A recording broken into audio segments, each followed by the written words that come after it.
Monona County woman will spend decades behind bars after her conviction on second-degree murder charges earlier this year. Today, a Monona County judge sentenced Veronica Kluge to 50 years in prison.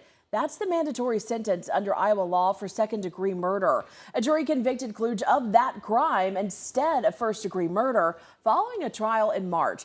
They agreed with prosecutors that she'd fatally stabbed her boyfriend, Justin Luth, at a rural Whiting home the two shared in March of 2025 and rejected Kluge's arguments of self-defense. Kluge will have to serve at least 70% of that sentence, or 35 years, before she becomes eligible for parole.